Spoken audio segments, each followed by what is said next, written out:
मौला थक़लैन हबीबना मुहम्मदिन जद्दिल हसन वल हुसैन सलवातुल्लाहि व सलामुन अलैहि व अला आलिहि अत्तय्यिबीन अत्ताहिरीन व अला अस्हाबिहिल अंसारि वल मुहाजिरीन। अशहदु अल्ला इलाहा इल्लल्लाहु वहदहु ला शरीका लहु व अशहदु अन्ना मुहम्मदन अब्दुहु व रसूलुहु। अम्मा बअद फ़अऊज़ु बिल्लाहि मिनश शैतानिर लईनिर रजीम। बिस्मिल्लाहिर रहमानिर रहीम। क़द जाअकुम मिनल्लाहि नूर व किताबुम मुबीन। सदक़ल्लाहु मौलानल अलियुल अज़ीम। इन्नल्लाह व मलाइकतहु युसल्लूना अलन नबी या अय्युहल्लज़ीना आमनू सल्लू अलैहि व सल्लिमू तस्लीमा। ज़ौक़ सां, शौक़ सां, मोहब्बत सां, वॾे आवाज़ सां गॾिजी दुरूद शरीफ़ पढ़ो। अल्लाहुम्मा सल्लि अला सय्यिदिना व सनदिना व मौलाना व मुर्शिदिना व मुनअमिना व मअवाना व मलजाना हबीबिना व नबीना व नूर क़ुलूबिना सय्यिदिना व सनदिना व मौलाना मुहम्मद व अला अबीहि व उम्मिहि व आलिहि व इत्रतिहि व आलि बैतिहि व अज़वाजिहि व औलादिहि व अस्हाबिहि अजमईन। मुअज़्ज़ज़ व मुकर्रम सामईन किराम, प्यारा दोस्तों, बुजुर्गों ऐं भाइरों, अल्लाह करीम का दुआ है रब शाल असां सभिनी खे हिदायत नसीब फरमाए। सब जो आमीन। मदीने वाले साईं जी सच्ची मोहब्बत नसीब फरमाए। करीमन जी मोहब्बत में जियारे ऐं रब शाल इन्ही मोहब्बत में मौत नसीब फरमाए। अल्लाह करीम का दुआ है त जनहिया हेड़ी बारौनक पुरवकार महफिल सजाई आ, खर्च कयो आ, कोशिश कई आ, जन पंहिंजो जान ऐं पंहिंजो माल मदीने वाले साईं जे हिन मीलाद जी मजलिस में लगायो आ। अल्लाह तन के दीन दुनिया जी नेमतुन सां माला माल फरमाए, उन्हनि जी इज्जतुन में इजाफो फरमाए। असीं जेकी बि पंहिंजे दिलबर नबी जो शान ऐं सोने गौसे आज़म पीराने पीर महबूब सुबहानी जो ज़िक्र ॿुधण जे लाइ जमो थिया आहियूं। अल्लाह मुस्तफ़ा करीम जे सदके, नबी सोने जी उम्मत जे वलीअनि जे सदके असां सभिनी जे घर लॾ जो ख़ैर फरमाए। अल्लाह करीम खां दुआ है त जे मुरादूं खणी आया आहियूं मीलाद पाक जी हिन मजलिस जे सदके अल्लाह असां सभिनी जे दिल जे मुरादुनि खे शाल पूरो फरमाए।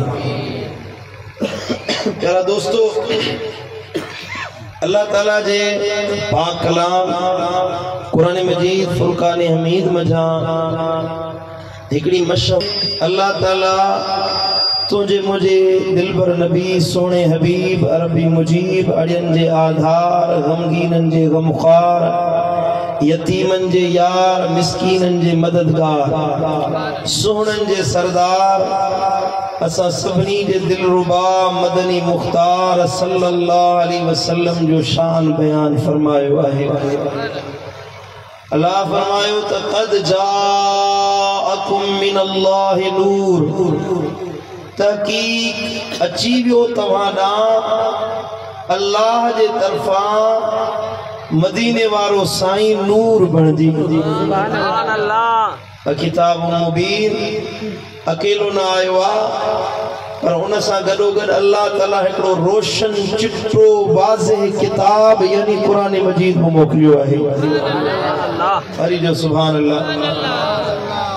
अल्हम्दुलिल्लाह मीलाद जी मजलिस में वेठा आहियूं, गॾोगॾु बचड़नि जे दिस्तार जी महफ़िल थी, तकरीब थी। तव्हां ॾिठो तव्हीं खुश नसीब आयो जो नबी जो शान भी बुधो पिया ऐं नबी जे आंदल पैगाम के बज मल्हाए ॾेखारियो। सुभान अल्लाह।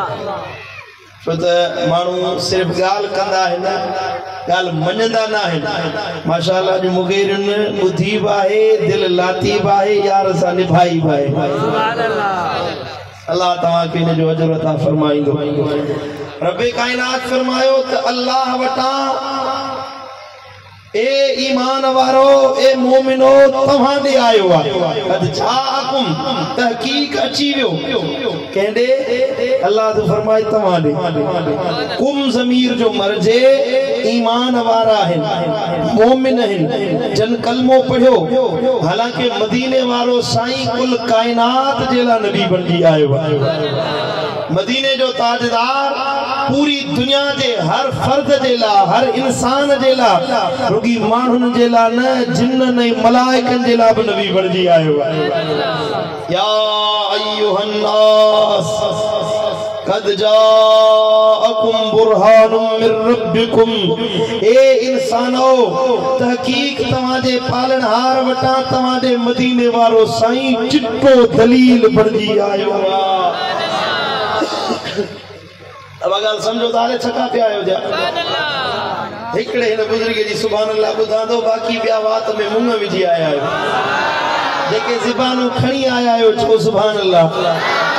जेके ज़बानू ज़ालुन वट छडे आया आयो से चुप करे वियो। अल्लाह मदीनो ॾेखारींदो हो, चङी ॻाल्हि ॿुधी छो सुभान अल्लाह, सुभान अल्लाह। तुझे मुझे दिलबर नबी के अल्लाह ताला कुल कायनात जे लाइ नबी बनाए मोकिलियो। ॿिया नबी आया, कमो बेश 1.25 लख अंबिया आया, 1.25 लख पैगंबर आया। हर नबी जो पंहिंजो शान, हर नबी जो पंहिंजो जिक्र, हर नबी जो पंहिंजो मर्तबो। पर सुभान अल्लाह तुझे मुझे दिलबर नबी के रब फरमायो महबूब, मां अल्लाह तोखे कुल कायनात जो नबी बनाए तो मोकिलिया। नबीयन जे लाइ रब फरमायो वमा अरसलना मिन रसूलिन इल्ला बिलिसान कौमिही, अल्लाह हर कौम दे उनन जी बोली वारो नबी बनाए मोकिलियो। जेको जहिड़ी कौम जेका बोली ॻाल्हाए पई उन बोली जे लाइ नबी बणजी आयो। मूसा कलीमुल्लाह पंहिंजी बोली जो नबी बणजी आयो, ईसा रूहुल्लाह रुगी पंहिंजी कौम जो नबी बणजी आयो। को कौमे आद जो रसूल, को कौमे समूद जो रसूल, को कहिड़ी कौम जो, को कहिड़ी कौम ऐं खिते जो नबी बणजी आयो। मुगेरन जे ॻोठ वारा मदीने वारे साईं खे रब फरमायो तूं हर बोली वारे जो नबी आहीं, तूं हर कौम जो नबी आहीं, तूं हर कबीले जो नबी आहीं, तूं हर शहर जो, हर ॻोठ जो, हर इलाइके जो, हर खिते जो नबी बणजी आयो। वरी जो सुभान अल्लाह। हर के जी नबूवत महदूद हुई, हर नबी जी रिसालत महदूद हुई, हद में हुई, इलाइको विरहायल हुयो, उन्हनि जे लाइ जिहत विरहायल हुई। मदीने वारे साईं खे रब फरमायो जीअं मूं अल्लाह जी रुबूबियत जे लाइ का जिहत आहे ई कोन, का हद आहे ई कोन, तो मुस्तफा जे लाइ बि का हद आहे ई कोन। जिते मुंहिंजी रुबूबियत आहे उते मुस्तफा तुंहिंजी रिसालत आहे। वरी जो सुभान अल्लाह, सुभान अल्लाह। पढ़ो सल्लल्लाहु अलैहि या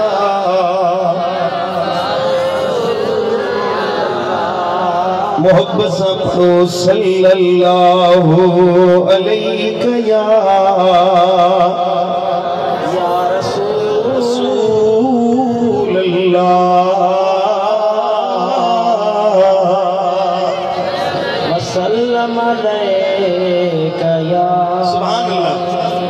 मदीने वाले साईं के अल्लाह ताला पूरी कायनात जे लाइ न बल्कि पूरी मखलूक जे लाइ नबी बनाए मोकिलियो आहे। जिते जिते अल्लाह जो नालो वरतो वञे रब फरमायो हबीब मूं अल्लाह तोखे उन जाइ ते तुंहिंजी नबूवत सूदो पहुचाए छॾियो आहे। अब ॻाल्हि सम्झो था लेकिन अल्लाह ताला मदीने वाले साईं के हमा जिहत हमा शान सां बनाए मोकिलियो। रब्बे कायनात नबी जी तारीफ़ में लफ्ज़ अहिड़ो फरमायो जंहिंजे लाइ का जिहत न हूंदी आहे, को पासो न हूंदो आहे, को इलाइक़ो न हूंदो आहे। रब फरमायो त क़द जाअकुम मिनल्लाहि नूर। ओ मुंहिंजा महबूब, मूं अल्लाह तोखे नूर बनाए मोकिलियो आहे। जॾहिं नूर चिमकंदो आहे, रोशनी चिमकंदी आहे, रोशनी निकिरे त रोशनी जो पासो न हूंदो आहे। रोशनी जिते ॿार जे मुंहिंजे हथ में मोबाइल आहे, हिन में फ्लैश लाइट भरे थी, हाणे हिन जी जो रोशनी निकिरंदी न त इहा चइनी पासनि खां पखिड़िजी वेंदी। जहिड़े पासे हिन जो मुंहुं कंदासीं उन जी रोशनी, उन जी शम्मा, उन जी शुआ उन पासे हली वेंदी। हाँ बा अल्लाह ताला फरमायो नूर बनाए मोकिलियो। मतलब इहो आहे त नूर जो को पासो न हूंदो आहे, का जिहत न हूंदी आहे। माण्हू जो सॼो खॿो थी सघे थो, ॿी कंहिं शइ जे लाइ ओलह ओभर थी सघे थो, पर जॾहिं सिज निकिरंदो आहे त ओलह बि इन सां छिमके, ओभर बि इन सां छिमके, उत्तर ऐं ॾखिण बि इन सां मुनवर थी वञे। रब फरमायो दुनिया वारो मुंहिंजो महबूब बि ईअं नूर बणिजी आयो आहे। सुभान अल्लाह। जॾहिं नबी निगाह फेरे, जहिड़े पासे मदीने जो ताजदार नज़र फेरे, अल्लाह तो फरमाए महबूब तुंहिंजो नूर उते पहुचण वारो आहे। मौलवी तो चवे त नबी जी तारीफ़ में बाबा सुञुन त हद करे छॾी आहे, हद करे छॾी त रुॻी त नबी जी तारीफ़ कर, मुंहिंजो हद न कई आहे असां हद न कई, असांखे हद जी ख़बर ई न आहे। तूं का हद ॿुधा, तूं का जिहत ॿुधा, को बॉर्डर ठाहे ॾे, को हद मुक़रर करे ॾे, का हदूं मुक़रर तुंहिंजे ज़हन में ठहियल आहिनि त उहे ॿुधा।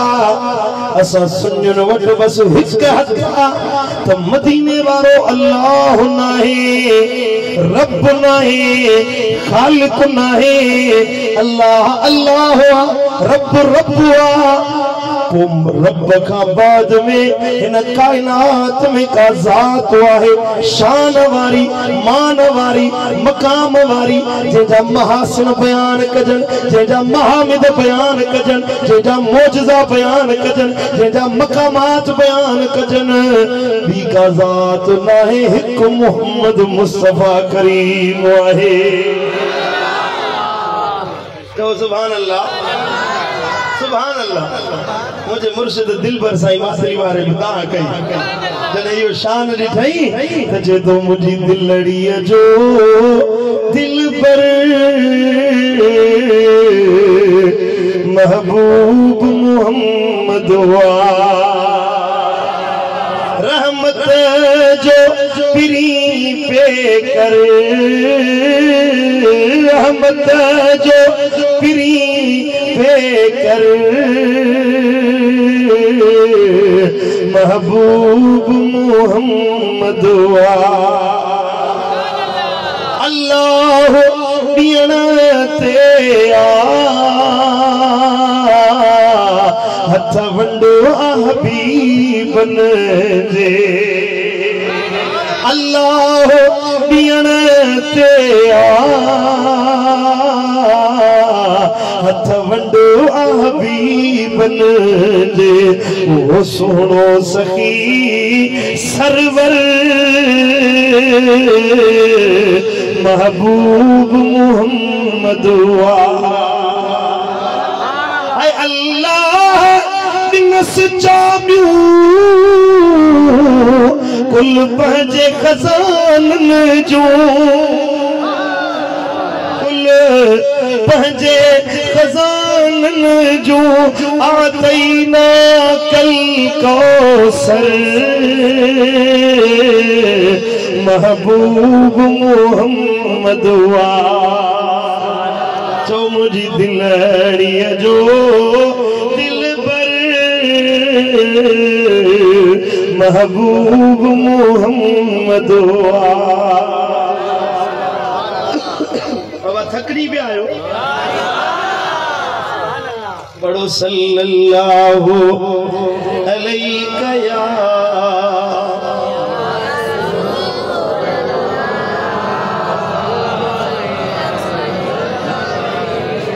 हिकड़ो नूर ज़ाहिर जो हुंदो आ हिकड़ो नूर बातिन जो हुंदो आ तवज्जो मुड़िया बा हिकड़ो नूर हिनन अखिन सां ॾिसबो आ यो नूर वरी हिनन अखिन सां दिल वारी निगाहन सां ॾिसबो आ मदीने वारे साईं के अल्लाह ज़ाहिर जो नूर बता कयो त बातिन जो नूर बता कयो आहे ज़ाहिर में हुस्न जमाल में सूह साफिया में चेहरे जे कमाल में जिस्म जे हुस्न में मदीने वारे साईं जो मत मिसल बियो को आहे ही कोन सुभान अल्लाह सुभान अल्लाह सुभान अल्लाह सय्यदा तय्यबा ताहिरा अम्मा आयशा सिद्दीका रदियल्लाहु ताला अन्हा मदीने वारे साईं जे हुस्न के बयान कंदे थी चवे लरआ ज़ुलैखा लौ रअइन जबीनहू ला असरन बिक़त्इल क़ुलूब अलल यदी जो तुम माना बताया सुभान अल्लाह अम्मा साईं दी फरमाए मदीने वाले साईं जो हुस्न एडो आला हुयो जो मिस्र जी औरतुन हुस्न यूसुफ के डिठो ज़लीखा उन जी कनीजुन यूसुफ जो हुस्न डिठो त हथ कपे वेठो जे मिस्र जो औरतों मुझे दिलबर नबी जो हुस्न दिसन हा मुझे नबी जो जमाल दिसन हा हथन जे बजाए सीना चाकू करे पंजू दिलियों हथन ते रखन हा मुझे आका के अल्लाह एडो हुस्न अता कयो सुभान अल्लाह चओ सुभान अल्लाह सुभान अल्लाह जन डिठो ना है सेदा चवन त मदीने वारो असा जड़ो आ माअल्लाह जन डिठो हलिया पुछा कर हजरत बर्रा बिन आज़िब खा जे तो कान रसूलुल्लाह सल्लल्लाहु अलैहि वसल्लम अहसनन नास वजहा व अहसनहुम खल्का जो मदीने जो साईं लजपाल नबी मानुन में सब खां वधीक सुहिणे चेहरे वारो हुयो मदीने वारो मानुन में सब खां भलन अखलाकन वारो हुयो सुभान अल्लाह सुभान राज गड गजन नबी जी मुल्क ता घोर करे सुभान अल्लाह अब गाल वणे दी लिखो दी हे जे कुछ तो नबी असा जेड़ो आ मुझो चाचा तो डिठो ना तू ही डालडा जी पैदावा 14वीं सदी में पैदा थी चवी तो नबी असा जेड़ो आ ओ न पीर मेहर अली शाह साहब का पुछा कर सुभान अल्लाह दीदार मुस्तफा कयई सुतल हुयो निंड में महबूब जो दीदार थिस अख खुलियस त बेख्तियार थी ये शेर चयो हुए इस सूरत नू में जाना खाते जाने जहाना खा सुभान अल्लाह सुभान अल्लाह एक तो चवे तो मदीने वारो मुझी जान जान मेरे अली तो चवे मदीने वारो मुझी जान वरी हथ बदी चवे तो मेरे अली घट भुलियो आही रुगो तू जी न है त जहानन जी जान है सुभान अल्लाह इस सूरत नू में जाना खा जाना खाते जाने जहाना खा ओ सच आखा ते रब दी निशाना खा सच आखा ते रब दी निशाना खा जिस शान तो शाना सब बढ़िया सुभान अल्लाह मा अजमल का मा अकमल का ओ किथे मेरे अली किथे तेरी सना किथे मेरे अली किथे तेरी सना मुश्ताक अखी किथे जारिया किथे मेरे अली किथे तेरी सना मुश्ताक अखी किथे जारिया सरकार जी आमद दिलदार जी आमद मदनी जी आमद आका जी विलादत और नूर जी आमद तो जो पीर मुझो पीर हज़रत बरा बिन आज़िब तो फरमाए रअयतु रसूलुल्लाह सल्लल्लाहु अलैहि वसल्लम फी लैलत इदहियान 14 जी रात हुई 14 जी रात मदीने वाले साईं जी बारगाह में हाजिर थे 14 जो चंद्र पे चमके व अलैहि हुल्लतुन हमरा मदीने वाले साईं के गाढ़े धारीदार लकीरुन वारो जुब्बो प्यातल हुयो अब तवज्जो मुड़िया सुनी सूरत हुजे न अच्छो रंग हुजे चमकदार वरी उन जे जिस्म ते गाढ़े रंग जो लिबास हुजे तो उन जो चेहरो ठकी पियो नचे व सुभान अल्लाह सफा बेज़ो कायो मुगेरी सुभान अल्लाह मां तवा के जमाल मुस्तफा जी गाल तो बुधाया था सुभान अल्लाह सुभान अल्लाह गाढ़ो वगो पातल हुजे न उन ते लकीरूं हुजन ऐं सुहिणी सूरत वारे जे चेहरे ते गाढ़ो लिबास हुजे वञा ठही बीहंदो हज़रत सैयदना बरा तो फरमाए 14 जो चंड पियो चमके ऐं नबी जे जिस्म ते अलैहि हुल्लतुन हमरा गाढ़े रंग जो जुब्बो पातल हुयो फजअलतु अनज़ुरु इलैहि व इलल कमरे हेकर नबी दे ॾिठुम वरी चंड दे ॾिठुम फलहु अजमल इंदी मिनल कमरे हज़रत बरा तो फरमाए त मदीने वारे साईं जो हुस्न जमाल चंद्र के ॾिठुम मदीने वारे के ॾिठुम वरी महबूब के ॾिठुम त उन जे लफ़्ज़न जी तर्जुमानी लतीफ़ कई त किरोड़े कमर उभरे शम्स 100,000 सुभान अल्लाह किरोड़े कमर उभरे शम्स 100,000 पर जे पसन मुंह पिरिय जो वीहो भंगवार त सारी सब जमार शम्स सुहाओ न करे सुभान अल्लाह चो सुभान अल्लाह सुभान अल्लाह लतीफ़ दंग करे छड़ियो चे तो सिज बि रोशन चंड बि चमकदार पर सुभान अल्लाह मुझे महबूब मुझे आका मुझे रहबर मुझे रहनुमा मुझे दिलदार मदीने जे ताजदार जो जे हुस्न सजो जो सजो त परे जी गाल हरई जमाल हरई वस्फू हरई सिफतू त परे जी गाल आका जे जमाल मझा साईं जे जसद पाक जे वार मुबारक जो वीहो हिस्सो रुगी ज़ाहिर थे त सिज जो सुहाओ खत्म थी वने मुझे महबूब के अल्लाह अन्या वडो हुस्न दिनो सुभान अल्लाह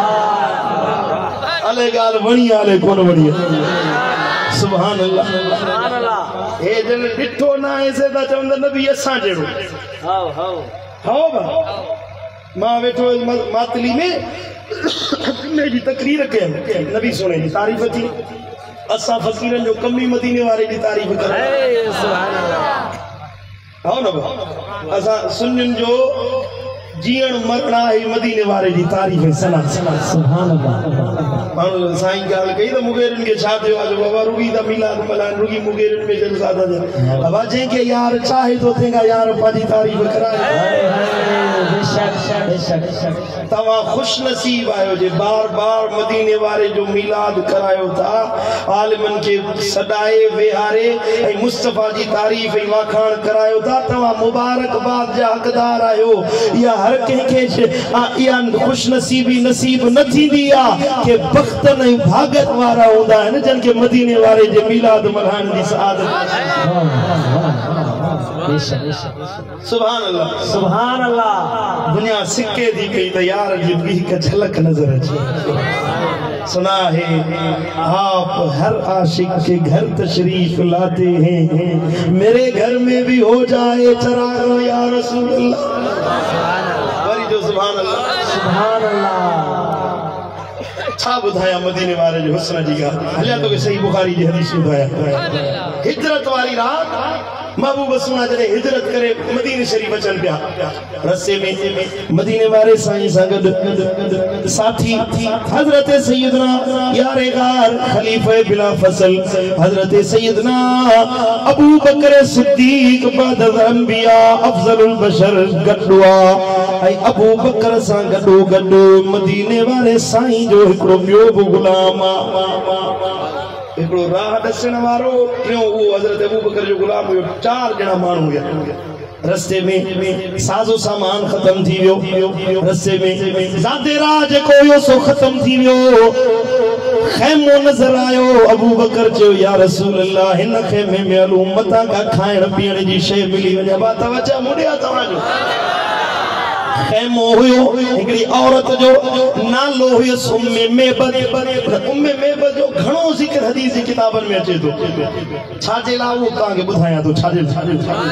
असुल नालो हुयो आसका, पर उम्मे मेबद जे नाले सां मशहूर हुई कुनियत सां। उम्मे मेबद जे हुजरे में खैमे में महबूब सुना आया। राज सिकन पिया त जानब मुझे घर अचे। अॼु उम्मे मेबद जा भाग भला थिया जो अणदाव जो मदीने वारो साईं दीदार कराने जे लाइ पहुतो आ। साईं जन फरमायो उम्मे मेबद का खाइण पीअण जी शइ आहे। या रसूल अल्लाह डुकर पेजी विया। सुञाते कोन जो सोणी सूरत वारा डुकर पेजी वियो। मींहं न वसिया आहिनि, फसल बि न थिया आहिनि, माल मरी विया आहिनि, का शइ खाइण जी न पीअण जी आ। महबूबन करीमन जी नज़र ख़ैमे में बीठल हिकिड़ी बकरीअ ते पई आ। कमज़ोर आ, नहीफ़ा, हथनि जो ढांचो आ, पर बीठी हुई। हबीबन फरमायो हिन बकरी जे बारे में छा थी चवी? चईंदा या खीर दे न को इन में गोश्त आ जो कोई माण्हू खाए। फंडी बकरी आ, जिंदगी में कॾहिं खीर न ॾिनो अथई। ऐं हालत ॾिसो था त कमज़ोर आ, न खाइण जहिड़ी आ, न कुहण जहिड़ी आ, न खीर ॾियण जहिड़ी आ। नबी साईं फरमायो ओ उम्मे मेबद बकरी तूं आण खीर ॾोण मूं मोहम्मद करीम जो कमु आ। सुभान अल्लाह। चओ सुभान अल्लाह सुभान अल्लाह। खिले पई हैरत में पइजी वई। भला फंडी बकरी बि खीर ॾींदी आ, हिन जा त थण सुकल आहिनि, ख़ुश्क थियल आहिनि, न गोश्त अथसि न रतो अथसि। असां त हिन जे मरण जे इंतज़ार में आहियूं त केॾी महिल थी मरे, सावरी खीर कीअं ॾींदी। खिली हिन खे मज़ाक लॻी नबी जे साम्हूं पेश कयईं। मुंहिंजे आका खणी हुन जे मथां पंहिंजो दस्ते शफ़क़त घुमायो। सुभान अल्लाह। जेते नबी जो हथ पइजी वञे सुभान अल्लाह, उन जे मथां जहन्नम जी बाहि हराम थी वञे। अल्लाह तो कुरान में फरमाए उहे असाबी जंहिंजे हथनि ते हथ रखे तो बैत कई। इन्नल्लज़ीन युबाइऊनक इन्नमा युबाइऊन अल्लाह। जोर सा चो सुभान अल्लाह। हबीब तो बैत कई तो सब बैत न कई अथन, यो अल्लाह जे हथ में हथ मिलाए पो बैत कई अथन। छो त यदुल्लाह फौक ऐदीहिम, इन्हनि जे हथनि ते तुंहिंजो हथ न मूं रब जो हथ आ। अब ॻाल्हि सम्झो था? हथ नबी जो आ, ओ वो यदुल्लाह वारो हथ बकरी जे सुभान अल्लाह। साईं हुआ हथनि जो ढांचो बकरी भरजी तयार थी वई। सुभान अल्लाह। थण खीर सां भरजी विया। नबी साईं फरमायो थावान सुभान अल्लाह सुभान अल्लाह। ओ में बथावान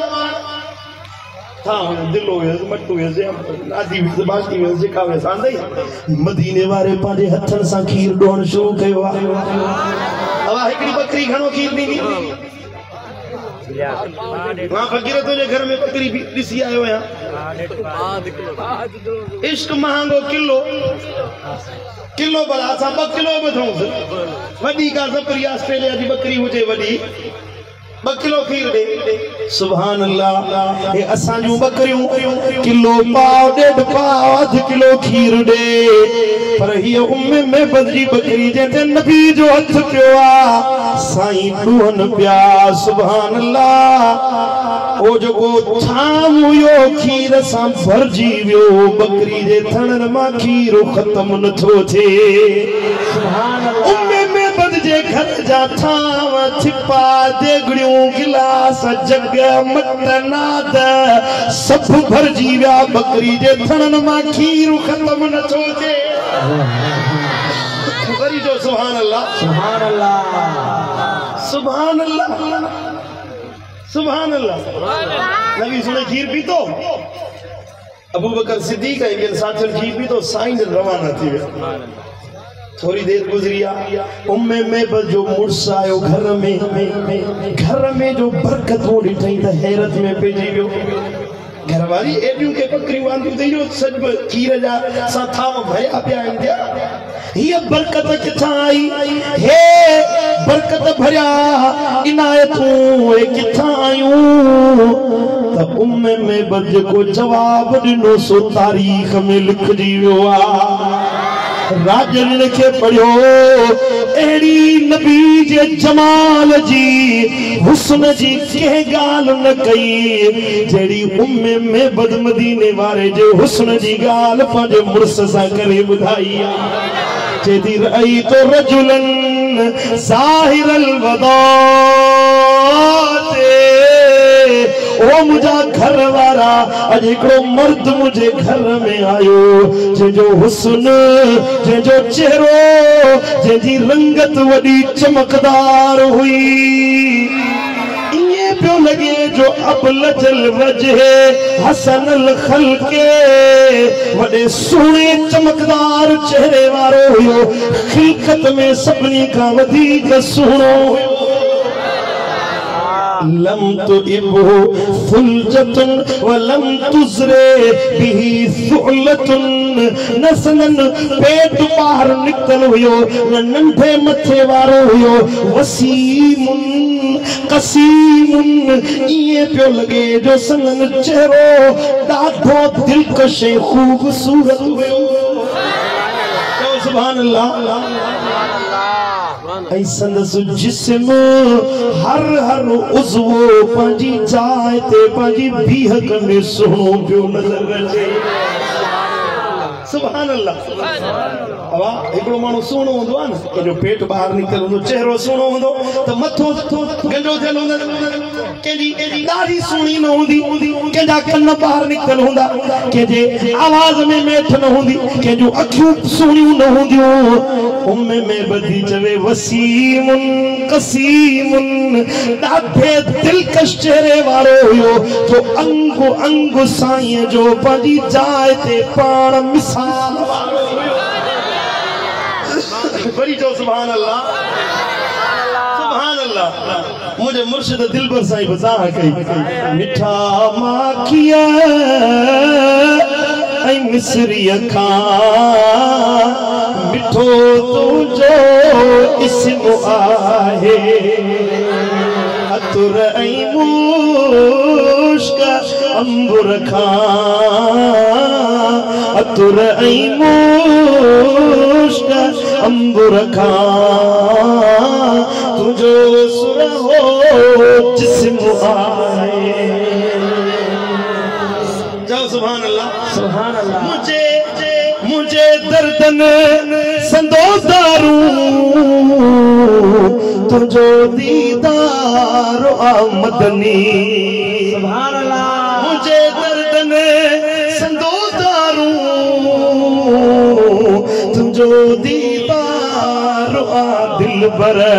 तुझो जलवो मुझा जानी सुभान अल्लाह अले गाल वणे थी हले उते पहुता आहियूं जिते वठी थो वञा सुभान अल्लाह लफ़्ज़नि ते गौर कजो तुझो जलवो मुझा जानी असां मरीज़न ले मलम आहे सुभान अल्लाह तुझो जलवो मुझा जानी मरीज़न ले मलम आहे सुभान अल्लाह जो सुभान अल्लाह सुभान अल्लाह सुभान अल्लाह मान तो चवा हलिया मुझे मुर्शिद हैदर करार मौला अली का पुछा सुभान अल्लाह नारे हैदरी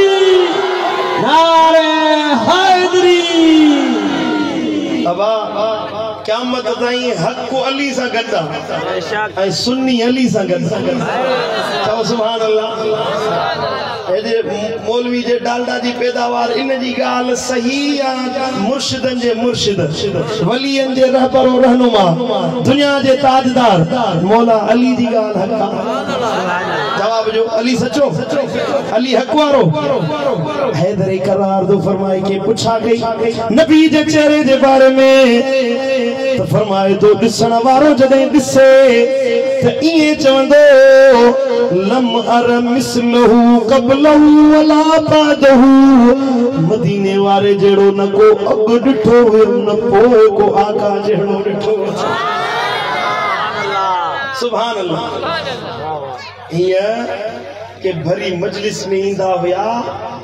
त मजलिसूं नूर वारियूं थी वेंदियूं अंधेरे में ईंदा हुया त उजाला थी वेंदा हुया अम्मा हलीमा जे घर में आया त हलीमा अमीर थी वई आई वॾो पैसो मिलियो अथई सॼी राति ॾीओ उठाई नथी अब तवजो ॾियो सॼी राति थी ॾीओ ॿारी घर खे रोशन कयो वेठी आई ग़रीब मिस्कीन माण्हू हुयो तेल विझण जे लाइ पैसा कोन हुई ऐं एॾी अमीर थी वई आई चएंदी त ॾीओ न ॿारींदी आहियां हा अमीर थी आहियां छो त मुंहिंजे घर में मोहम्मद मुस्तफ़ा महिमान बणियो आहे वरी जो सुभान अल्लाह अब तवजो मुड़े सुभान अल्लाह चेदी त जॾां कुर मुझे घर में मदीने वारो साईं आयो आ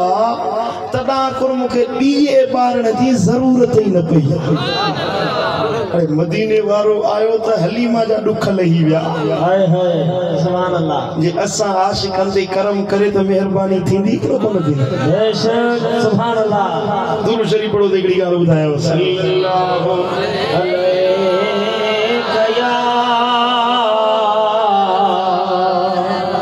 या रसूल अल्लाह वसल्लम अलैका या हबीब अल्लाह हाणे अचे थका आहियो मुनो कलाक थियो आहे अञा अधु कलाक तकरीर कंदुसि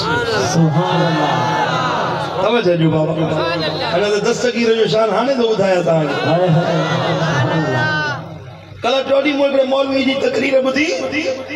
चवे पियो त नबी सुणे जो पुत्र साहिबजादो हज़रत इब्राहिम वफ़ात करे वियो पोइ नबी सुणो अखियुनि मां लुड़क वहाए रोए पियो रुनो अबा नबी मजबूर ऐं बेवस हुयो तॾहिं पियो रोए न जे वसाने सां त जहिड़ो करे ॾेखारियां पुट खे इहो मौलवी तो तकरीर करे हाणे अंदाज़ो लॻायो त नबी जे लाइ बेवस लफ़्ज़ चवण ठहे थो बेवस छा के समझ जेको लाचार हुजे मजबूर हुजे जंहिंजो को हथ पेर न हले उनखे बेवस चइबो आहे को माण्हू धक हणी वञे मारे वञे हक खाई वञे घर लुटे वञे ऐं साईं मुंहिंजा खीसो कटे वञे उनजे हथ मां मोबाइल खसे वञे उनजी सुवारी खसे वञे ऐं हे हथ वात पटियो वेठो ॾिसे इनखे सिंधी ॿोली में बेवस चइबो इहो माण्हू आहे बेवस जो कुझु करे नथो सघे जंहिंजो बस नथो हले इनखे बेवस चइबो छा मदीने वारो साईं बेवस थी सघे ॿुधायो मुगेरनि जो ॻोठ वारो मां जे चवां मदीने वारे जो वस जी ॻाल्हि कयां त हीअं आंगुर जो इशारो करे त लथल सिज खे वापसि वराए चओ सुभान अल्लाह हीअं जबल अबू कुबैस ते बीठा आहिनि ही आंगुर जो इशारो फरमाए चंद टुकड़ा थी वियो। सुभान अल्लाह। मुर्दन के जेरे करने के अलावा ईसा रूहुल्लाह मुर्दा जेरा कया हाओ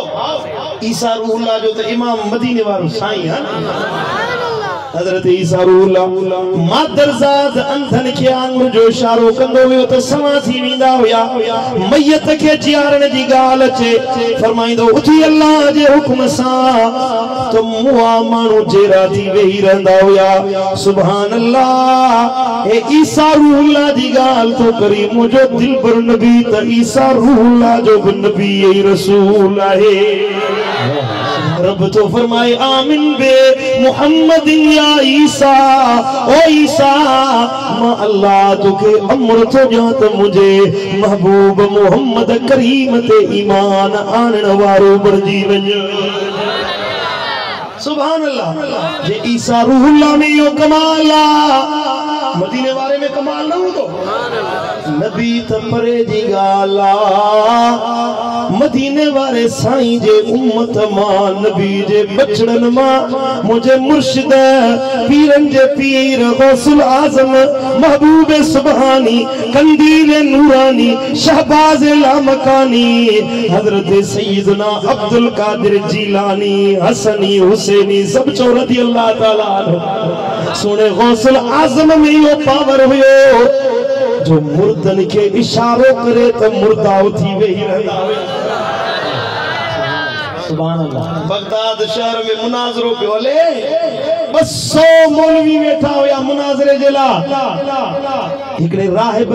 पादरी उनन का सवाल कयो त असा जे नबी मुर्दन के जेरो कयो ईसा रूहुल्लाह मुअन के जिंदा कयो तवा जे नबी में यो पावर आहे कि न। सब चुप थी विया उन वट दलील हुजे त जवाब ॾियन। हुजूर गौसुल आजम जो ता गुज़र थियो आ हिकड़े माण्हू जो साईं असा जी मदद कयो करम कयो पादरी बुझायो विठो आ मुरीदन रड़ गई तो मदद कर निमाणी जी मिठा महबूब सुबहानी करे वार बेगानी जी अची रस ज्वाल जीलानी कई मुर्दा जियारिया तो कुटल बेड़ा बतारिया तो ओ अची ओखिया उकारिया तो अजी ओखिया उकारिया तो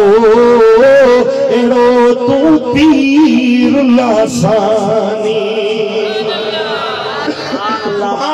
सुभान अल्लाह। साईं फरमायो छा तो जवे पादरी पादरी पादरी पादरी साईं चयो तो मुर्दा ताज नबी जेरा कया साईं दस्तगीर फरमायो तो मुर्दन के जेरे करण जी गाला त मां अब्दुल कादिर आयो है मुझे नबी जो शान बेमिसाल मां नबी जे औलाद मजा उन जे बच्चन जे बच्चन जे बच्चन जे बच्चन जो बच्चो है नबी जे गुलामन जे गुलामन जे गुलामन जो गुलाम है मुखे वठी हल जे मुर्दे ते हथ रखंदे मां अब्दुल कादिर उनके जेरो करे तो ॾेखारिया। सुभान अल्लाह सुभान अल्लाह सुभान अल्लाह। ये सफर में अचन पिया पंहिंजे शागिर्दन सां मुरीदन सां गॾु अहिड़ी जाइ ते पहुता जिते पानी खत्म थी वियो रेगिस्तान बरपट बयाबान खाइण पीअण जी शइ न हुई। हुजूर गौसुल आजम दे मुरीद आया शागिर्द आया किबला पानी कोने को पीअण जे लाइ जानवर मरी वेंदा उन मरी वेंदा सी करम कयो। हुजूर गौसुल आजम ये आंगुर जो इशारो कयो आ ज़मीन दे अल्लाह का दुआ घुरी आंगुर जो इशारो जो कयन सुभान अल्लाह ज़मीन मां नहर जारी थी वई आ। शागिर्द चवन था पानी पीतो सी जानवरन के प्यारियो सी भरियो सी वो नहर सजे दुनिया जे मुसाफिरन जे ला जेको लंघो हुयो अचण वञण वारन जे ला मिसाल कायम थी वियो अपा उहा मंजिल ओ उहो चश्मो जेको दस्तगीर जे हथन सां करामत सां जारी थियो आहे वरी जो सुभान अल्लाह जैसी वो सुलाज़म हयात हुया तैसी वो चश्मो जारी ये महफिल में बैठा हुआ तकरीर पिया कन हवा तवज्जो जो तकरीर पिया कन गर्मी जी मौसम हुई महफिल जो हली रश थी हजूर गौसुल आजम की मजलिस में हिकड़े वक्त ते 70 हज़ार मानू तकरीर बुधण जे लाइ ईंदा हुया जॾहिं जुम्मे जो बयान कंदा हुया न साईं जन मिंबर ते कोन वेंदा हुया बगदाद जी जामे मस्जिद मानू सां भरजी वेंदी त पीरान पीर जो बयान बुधण जे लाइ असां वटि हाफिज़ साहब जुम्मे ते तकरीर जे लाइ रड़ियूं करे करे थकिजी थो पियो ओ जेॾीमहिल अरबी जो ख़ुतबो पढ़ंदो त ओॾीमहिल जमात ईंदी हा साईं ओॾीमहिल माण्हू ईंदा साईं हलो तकरीर ॿुधो हाणे जुमे जो के त बाबा ख़ुतबे में बि कोन ईंदा इमाम हिकिड़ी रकात पढ़ी वञे पोइ जुमे जी रकात में ईंदा आओ न निमाज़ी बस अहिड़ा पक्का हिकिड़ा अठड़िया ॿिया 360 अठे ॾींहुं जुमे ते ईंदा ॿिया वरी 360 ॾींहंनि खां पोइ ईद निमाज़ जे नज़र ईंदा अहिड़ा निमाज़ी न थियो पक्का सच्चा सुन्नी निमाज़ी थी ॾेखारे गौसुल आज़म जो तकरीर जे लाइ ईंदो 70,000 माण्हू साईं जी तकरीर ॿुधण जे लाइ ईंदा हुआ हाणे हे लाउड आहे 70,000 जा हे 2000 माण्हू कोन थींदा तव्हां लाउड बंदि कयो त मुंहिंजी तकरीर जे साम्हूं वारो आवाज़ कोन ॿुधी सघंदी हाओ बिना लाउड जे बिना स्पीकर जे बिजली जे गौसुल आज़म तकरीर कंदो हुयो त जीअं साम्हूं वेठल ॿुधंदो हुयो तीअं दंग ते वेठल माण्हू साईं जो आवाज़ ॿुधी वठंदो वरी जो सुभान अल्लाह तकरीर पिया कनि मुरीदन में तकरीर ॿुधण वारनि में बेचैनी महसूस थी गर्मी जी मौसम हुजे पघर वहे पियो पसीनो वहे पियो माण्हू पाण खे हवा पिया हणनि हुज़ूर गौसुल आज़म जॾहिं मुरीदन जी तकरीर ॿुधण वारनि जी बेचैनी ॾिठी आहे हीअं आसमान ॾे ॾिसी इशारो कयनि त ओ मींहुं वसण शुरू थी सुभान अल्लाह न करो न हवा दस्तगीर जो इशारो आयो महफिल जे मथां मींहुं वसण शुरू थी वियो आहे पत्थर लही विया गर्मी खत्म थी वई गौसुल आज़म जे इशारे सां मींहुं वसण शुरू थी विया आहिनि चओ सुभान अल्लाह मुझे मुर्शिद दिलबर साईं वरी फरमायो त गौसे आज़म ओ मुर्शिद जिलानी गौसे आज़म जो जान बतधारो मुर्दो जेरो करे तो उठारो तुझी जारी करामत ऐं कानी तुझी जारी करामत ऐं कानी कर सांसे नजर का नूरानी मुझा मुर्शिद सुभान अल्लाह सुभान अल्लाह सिलसिलन में तुझो फैज़ जारी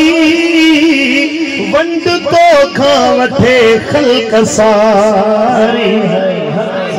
सिलसिलन में तुझो फैज़ जारी सुना वंड तो खा वठे खल्क सारी आई मुर्शिद तू कुतुबे रब्बानी आई मुर्शिद तू कुतुबे रब्बानी कर सांसे नजर का नूरानी दस्तगीर दस्तगीर है दस्तगीर तुझी गाल कयां त सॼी रात गुज़री थी यो पावर या ताकत या हथन में करामत दस्तगीर के मिली त मदीने वारे जे दर ता मिली मुझे मुर्शिद गौसुल आज़म जो शान वधियो त महबूब जे दर तां वधियो उम्मत जे वलियन के जेके पावर मिलिया ताकतूं मिलियूं साहिबे करामत बणिया या मदीने वाले साईं जो सदको आ अरे जे उम्मत जे वलियन जो यो शान ऐं कुदरत ऐं पावर आ बुधा खुद मदीने वाले साईं जो पंहिंजो शान केॾो आला हां बा आओ कुन और दस्तगीर जी गाल बुधाई मां सही बुखारी जी हदीस आ हुजूर आका दो जहां सल्लल्लाहु जुम्मे जो खुतबो पेरियन दौरान खिताब आखिरी दंग ता मजलिस जे आखिरी दंग ता एकड़ो आराबी उठी बिठो गोडन भर हथ मथे के या रसूल अल्लाह मुजा महबूब मी न तो वसे आका दुआ घुरो मी वसे या रसूल अल्लाह दुआ घुरो मी वसे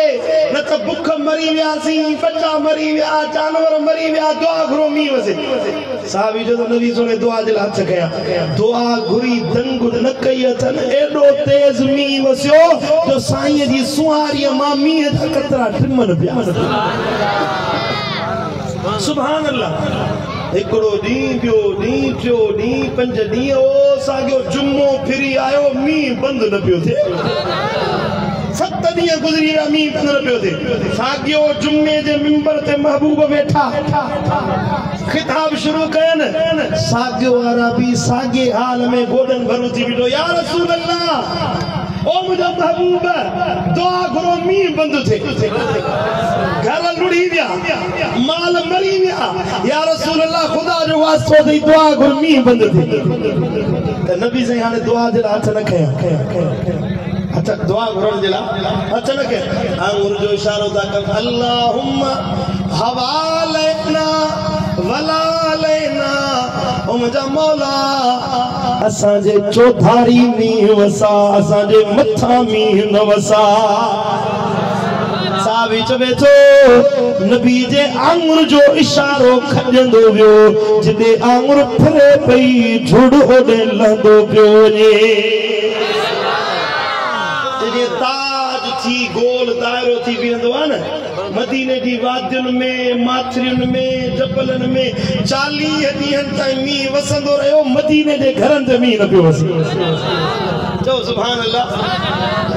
आहे इख्तियार मदीने वारे वटि कि न कोन्हे को ही इख्तियार ॿुधायां हीअं नज़र खणनि था अर्श मुअल्ला जे चौधारी जेके मलाइक बीठा आहिनि उन्हनि खे ॾिसी था वठनि कुरान तो फरमायो अल्लाह जो कलाम वतरल मलाइकत हाफीन मिन हौलिल अर्श सूरह ज़ुमर जी गाल बन आखिरी आयत रब तो फरमाए त महबूब अर्श जे चौधारी जेके मलाइक बीठा आहिनि तू मुस्तफा उन्हनि खे बि ॾिसी रहियो आहे बीठा घर में न सुनन तिरमिज़ी शरीफ की हदीस आका तो फरमाए रई तो रब्बी फी ahsan सूरतिन अज रात नु पंजे अल्लाह के वडी सुणी सूरत में ॾिठो अबा जेको महबूब एडो इख्तियार रखे अर्श के ॾिसी वठे रब के ॾिसी वठे छा मदीने पाक मां हे मुगेरन जो गोठ फरे ॻाल्हाए हो हितां जे आशिक सॾड़ो करे सॾ करे आका के पुकार करे त नज़रे करम कयो का मदनी मदीने वारा सॾ त करे नज़रे करम कयो का मदनी मदीने वारा दरते आया सवाली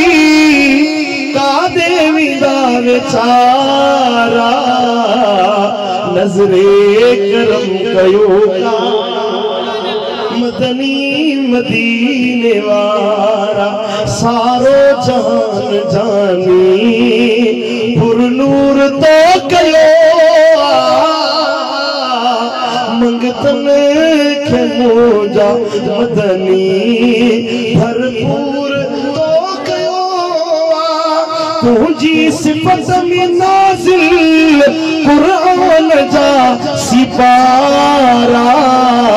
नज़रे करम कयो का मदनी मदीने वारा सुभान अल्लाह मदीने वारो जिंदा हयात है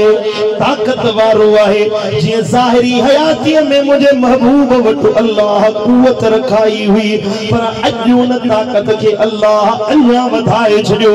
जो त कुरान गवाह हुआ रब तो फरमाए वलल आखिरतु खैरुल लक मिनल ऊला ओ मुझा महबूब इंदर घड़ी के अल्लाह तुझे ला पहरी घड़ी का अन्या वधाए छड़ियो मना जिए जिए ज़मानो गुज़रंदो वींदो जिए जिए वक्त गुज़रंदो वींदो मुझा महबूब मां अल्लाह तुझे शान के तुझे ताकत के तुझे मोजज़ाती अंदाज के मां अल्लाह अन्या वधाई उस अन्या वधाई उस सुभान अल्लाह नबी जो शान तब थे पियो पर मदीने वारे साजे लऊ लाती अल्लाह उनके भी इज्जत वारो बनाए छड़ियो ओ मिठा पोहे जो मिलाद मल्हाई थो मदीने वारे साईं जो जिक्र बुधी बुधाई थो जेको आका जी गाल करी थो तिन जो सबब मकसद यो आ तो मिठा तू मदीने वारे साईं सा दिल लाइण वारो थी आका जी गुलामी इख्तियार करण वारो थी बेफरमानी वारी वाट न वठो नाफरमानी वारे रस्ते ते न वञो बस उहो वठो जेको मुझे महबूब मुस्तफा सा के सिखायो वा समझो जिंदगी गुजरी वही हयाती गुजरी वही जवानी गुजरी वही हड्ड कमजोर थी वियो दाढ़ी अच्छी थी वही अन्या गुनाहन में पियो आई अन्या बेफरमानन में पियो आई अकीदो भी ओ जो रखी त नबी सुने जी असा गुनाहगारन ते नजर रा दिसन पिया यो अकीदो भी रखियो वेठो आई वरी भी गुनाह जा कम वरी भी खताउन वाला कम तो करी बिन जो हक खाईंदे तो के हया न तो अचे परावा नंग निहारी दे तो के लज न थी अचे बिन सा ज्यादती कंदे मुसलमानन सा जुल्म कंदे तो के रहम न तो अचे ऐ सदाई वरी नबी जो आशिक तो सदाई वरी नबी जो उम्मती तो पुट या उम्मती होण जी निशानी ना है जेका तो अपनाईया महबूब जो सच्चो आशिक हुआ जेको ईमानदार हुजे नबी दे फरमान ते अमल करण वारो हुजे कूड़ो कदे नबी जो उम्मती न थो थी सके जानी कदे नबी जो उम्मती न थो थी सके धोखेबाज मदीने वाले जो उम्मती न थो थी सके जेको मिलावट करण वारो आ नबी सही फरमायो जेको मिलावट तो करे सो मुझो उम्मती आहे मिलावट कंदा खीर खपाइंदो घरा खीर खणी निकतो 5 सेर बाल्टी में घर में 5 सेरा गली में पोतो 5 सेरा गोठ जे नलके वटा निकतो 8 सेर आओ ना करामत थी दस्तगीर जो करामत बुझदी पर ये मुगेरन जी करामत वठी आ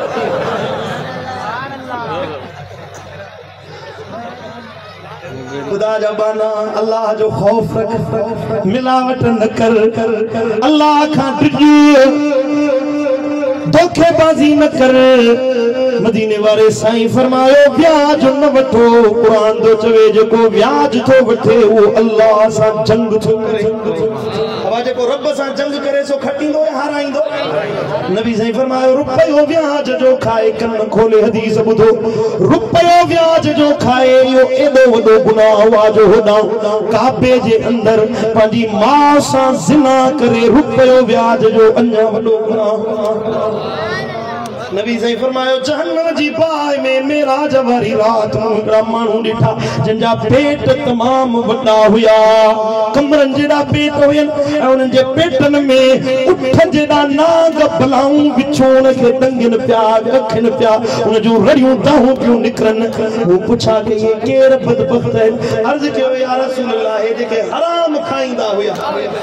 ब्याज खाइंदा हुया अल्लाह उनके इयो जहन्नम में अजाब करे नबी सही फरमायो त जहन्नम जी बाह में मूटा मानू दिठा मथे तबके में सानिया जिनो औरतुन के अजाब पियो थे उनन जे शर्मगाह मा गंदगी पे निकरे किरपटी पे निकरे हेठे तबके में एकड़ा मानू या वा गंदगी उनन जे वात में पे पवे उहा खणी खाइन पिया वो पुछा के केर मानू अर्ज के या रसूल अल्लाह उहे मानू जे दुनिया में शराब पियंदा हुआ नशो वापराईंदा हुआ शराब पींदा हुआ अज अल्लाह उनके इहो अज़ाब करे छॾियो मदीने वाले साईं फरमायो जो शराब तो पिए ओ शराब पीण वारा कन खोले हदीस बुध नबी साईं फरमायो जो शराब पिए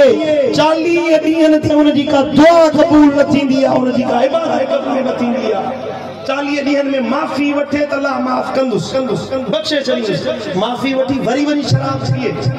वरी माफ़ी वठी वरी शराब पिए नबी साईं फरमायो पोइ अल्लाह ते हक़ आहे तिन खे जहन्नम जो पानी पियारे अर्ज़ कयो या रसूल अल्लाह वो जहन्नम जो पानी कहिड़ो हूंदो हबीबन फरमायो जेको गंदगी जिस्मनि मां निकिरंदी ऐं अज़ाब मुअज़्ज़ब माण्हुनि जे जिस्मनि मां जेका गिलाज़त निकिरंदी उहा गंदगी टहकाए उहा शराबनि खे पियारींदी माफी न वरतई तौबह ते कायम न रहो तबरानी शरीफ जी हदीस आहे मदीने वाले साईं फरमायो मुनकिर मुओ काफिर थी पंजी मरी वियो अल्लाह जी रहमत खां ख़ातिम थी वियो जेको शराबी शराब पीए मरी वेंदो ओ मिठा शराब न पी नबी साईं फरमायो जहन्नम जी बाह में मूं हिकड़ा माण्हू ॾिठा हीअं पाकीज़ा सुठा ताम पिया उन्हनि खे छॾे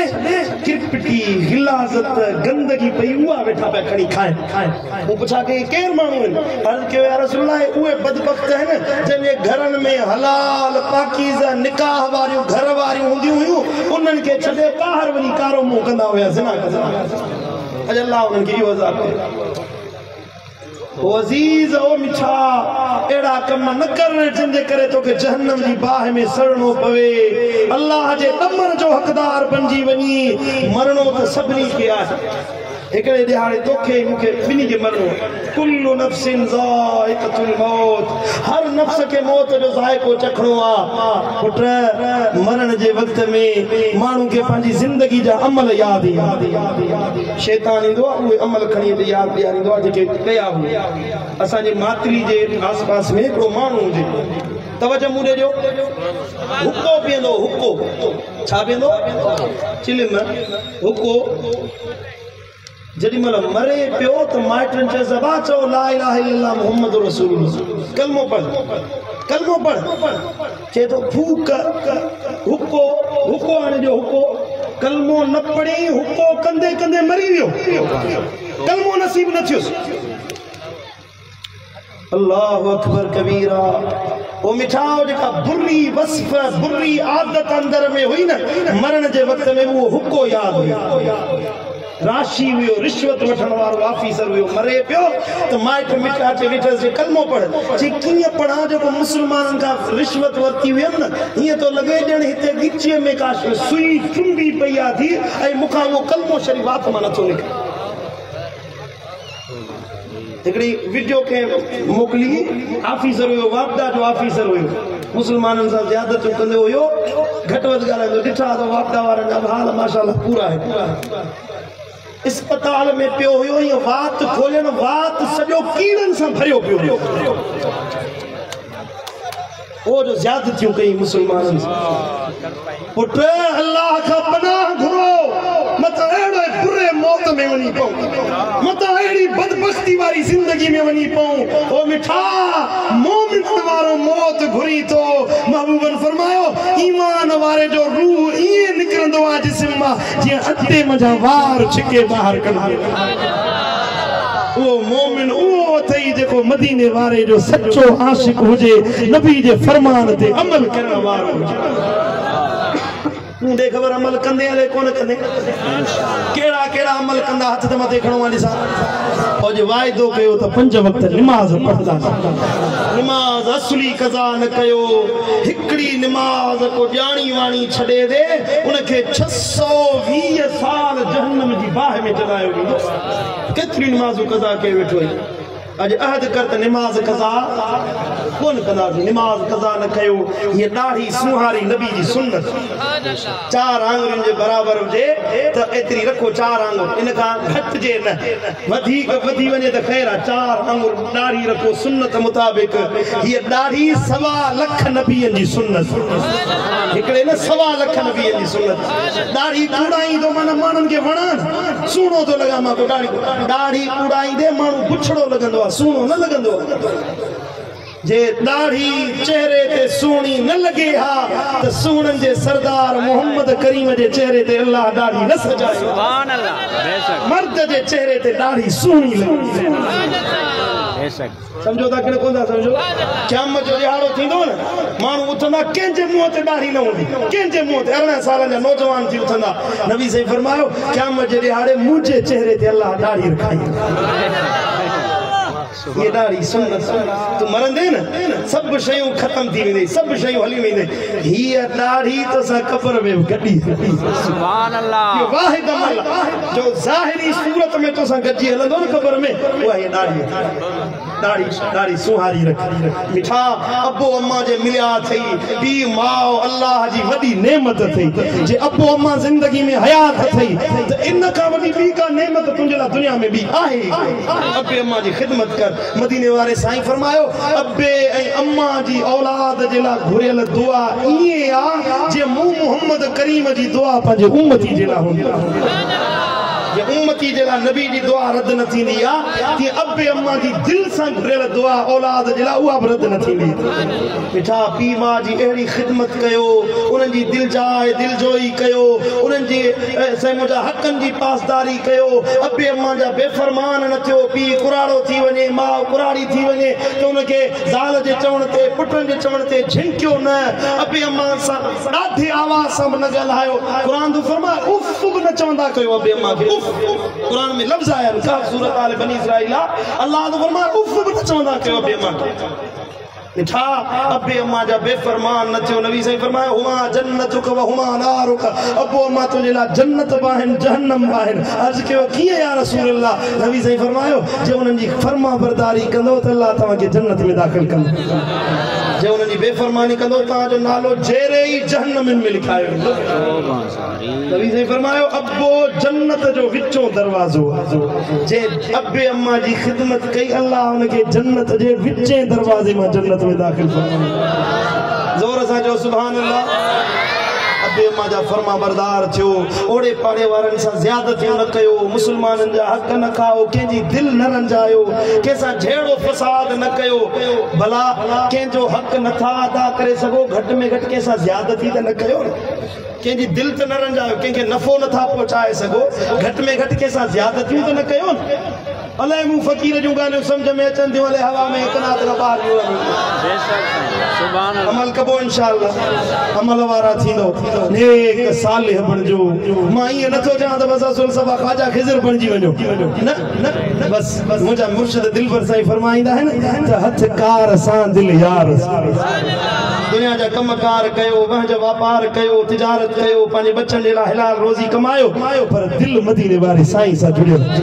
उथंदे वेहंदे हलंदे चलंदे घुमंदे फिरंदे बस हिकु तवार हुजे अस्सलातु वस्सलामु अलैका या रसूल अल्लाह ज़ुबान ऐं दिलि अल्लाह जे ज़िक्र में मदीने वारे साईं जे मथां सलात पढ़ण में जारी हुजे त हे जहान बि वाह वाह हो जहान बि वाह वाह थी वञनि अल्लाह मुंहिंजो चवण तव्हांजो ॿुधण पंहिंजी बारगाह अक़दस में क़बूल मंज़ूर फरमाए वमा सलाम सलाम मुस्तफा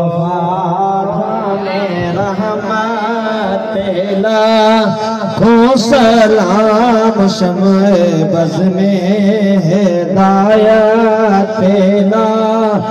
को सलाम शम्ए बज़ में हिदायत पेला को सलाम आशिए मिलो दामने मुस्तफा आसियो मिलो दामने मुस्तफा और पढ़ो रब की रहमत पेला हो सलाम मुस्तफा जाने रहमत हो सलाम शम्अ बज़ में हिदायत हो सलाम जो सुहानी घड़ी चमकात बाका चांद सुहानी घड़ी चमकात बाका चांद उस से सापेला हो सलाम मुस्तफा जाने रहमत हो सलाम शम्अ बज़ में हिदायत हो सलाम हो से आज़म इमाम तो का वन्नो का हो से आज़म इमाम तो का वन्नो का हो से आज़म इमाम तो का वन का जलवाए शान कुदरत हो सलाम मुस्तफा जाने रहमत हो सलाम शम्अ बज़ में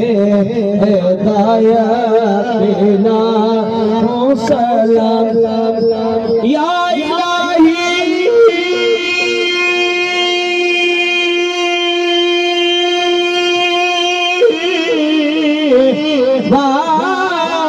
वास्ते ज़िक्र रसूल या इलाही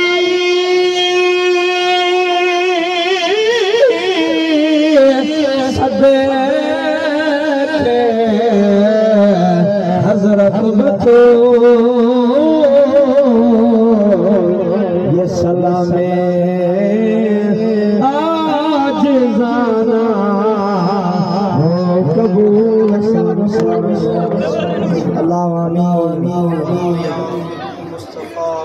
मक़ासिदना अल्लाह आमीन या वासिअल करमी आमीन या अल्लाह सजा गुनाह माफ फरमा आमीन काउंद गुज़र फरमा आमीन सच्ची मोहब्बत की चाहत नसीब फरमा आमीन इश्क़ उल्फत नसीब फरमा आमीन दीन दुनिया की नेमतों से माला माल फरमा आमीन जन ये नूरानी महफिल सजाइया मुग़ैर बिरादरी मौला उन सबनी के शाद आबाद फरमा खर्च करण वारन जो खैर फरमा जेकी बे औलाद आहिन औलाद दिला दुआ जो चयो थन मौला उन के नेक सालिह औलाद अता फरमा जेके बीमार आहिन उन के सेहत कामिला आजिला अता फरमा जेकी तंग दस्त आहिन उन जो तंगियों दूर फरमा जेके बेरोजगार आहिन उन के हलाल रोज़ी अता फरमा मौला असा सभनी जा सवाल मंजूर फरमा मदीने वारे साईं जे वद्दुहा जे मुखड़े जे सदके जेकी बिन दुआ ते आमीन चवन था तन सभनी जे दिल जूं मुरादूं सल्लल्लाहु अलैहि एक ऐलान समाज कंदा 28 सितंबर आचर जो ॾींहुं सूमर जी राति काज़ी अहमद रोड ते ॿारनि जी अस्पताल आहे उनजे भरिसां फ़कीर जी खुई में ख़ुसूसी खिताब सुना दिलबर साईं कन फरमाईंदा आचर जो ॾींहुं सूमर जी राति वज़न मदेशा सॼी जमात खे दावत आहे उन महफ़िल में शरीक थी